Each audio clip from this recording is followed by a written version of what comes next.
things tend to be trashed out in a very open and often quite emotional way at the JCC. You know, we advocate for the patients, and you can be on one side or the other, and it can look really hard, you know, where we're discussing a child or discussing who gets that surgical slot, discussing who gets the last bed on the intensive care. All of that must seem very hard, but we do it as part of a multidisciplinary team, and that's the backbone of our service. Lee Cotter has improved after his double switch operation couldn't be performed, and he's well enough to be moved back up to the heart centre. I think he's doing really well, okay? I think for somebody who had, 7-8 hours of surgery on Monday, to be here on Wednesday with him extubated, chatting and looking good and feeling pretty good, I think is good. I think the Glen is working well. You know, everything that we can see shows us that blood is getting appropriately into his pulmonary arteries, and we're getting nice, a pink version of Lee, well oxygenated, looking good. So I would hope he's going to have a smooth, predictable, rather boring course through the unit, which is, that the excitement, this admission is done, and that he's going to just over the next few days get up on his feet and walk around and, just kind of rediscover the playroom. And I know Monday was really difficult and we didn't get the outcome we wanted, but we still got a good outcome. There were lots of worse things that could have happened. I just don't think it was meant to be done in the end, It's hard to explain. Well, but as you said, it wasn't possible for it to happen, so... Yeah, it couldn't be done. It wasn't for Lee in the end, even though we all thought it was. Yeah. So hopefully this is what is meant to be for him. Yeah, on some days in theatre you just got to get out of Dodge. You got to get out of the bad place. And I think Mark did a really good job. I think the future is bright. There may be something going on when he's a young adult, but there will be lots of options available for Lee Cotter as a young adult that aren't there today. Yeah. And we have to keep that in mind. Mm-hmm. Definitely. Thanks very much. Pleasure. Right. Beep beeps. Beep beep beep beep beep. Have I got a temperature? There's no doubt that surgery that seems impossibly difficult on day 3 is absolutely impossibly difficult at 3 years. And that's because you've had 3 years worth of experience.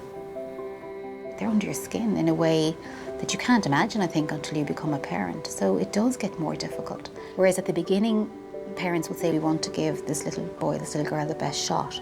We'll accept the risk and we'll deal with the outcome. A 3-year-old, you're unlikely to have that conversation with the parents, because they will often say, well, I can live with good enough.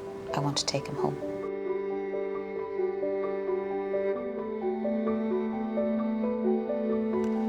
You don't think about the future, because the sad reality of it is, Zach may never get to have his own mortgage. That's the unfortunate reality.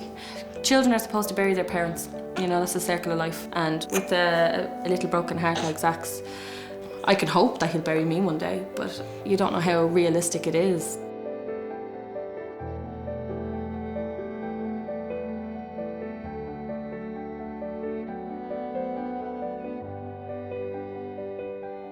If we look back on the short history of cardiac surgery, developments have come at a very rapid rate. 60, 70 years ago, we weren't doing any of the operations that we do today. So that's in a very short period of time, a lot has been developed and achieved.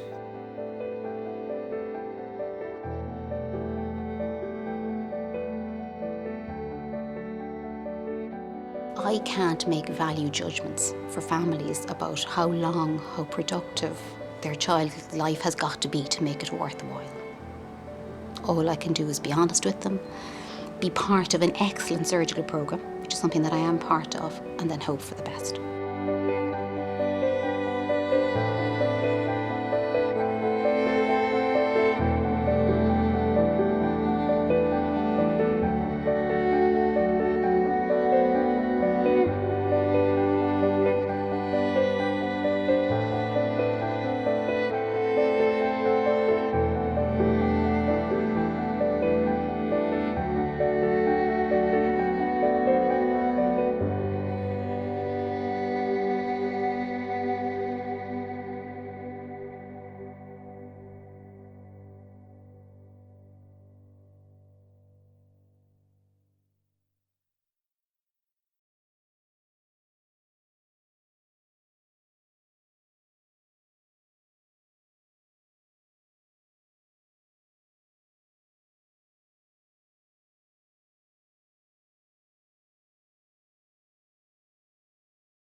The cardiology department at Our Lady's Children's Hospital, Crumlin. You have to slightly park the idea of what's going to happen in 20 years, or you'll become consumed by it, and you have to live life. Green, he was dead on the green. There was a girl resuscitating him. Parents, I think, many of them live in constant fear that their child is going to go off to school and they never see them again. I'm Hollis Street up here, and I got an amnio done. Surgery, you know, and I think we have to treat it with the respect it deserves. To decide whether or not to intervene, depending on the condition of the child in the first place.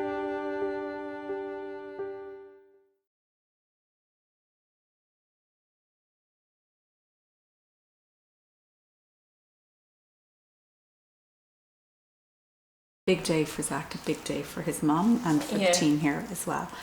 But the aorta that's interrupted and has no continuity with the aorta going to his body, so we have to try to join those two. Zone or within the US, children with Down syndrome have many needs that other children don't have, but our job is to advocate for the child and the family. But even in his hands, this operation will represent a challenge. His life in someone else's hands, and you've no control over it.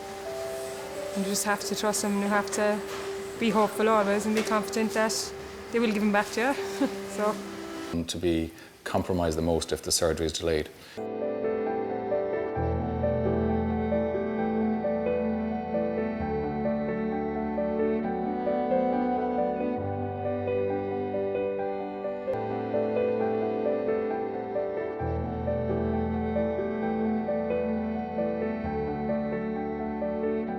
I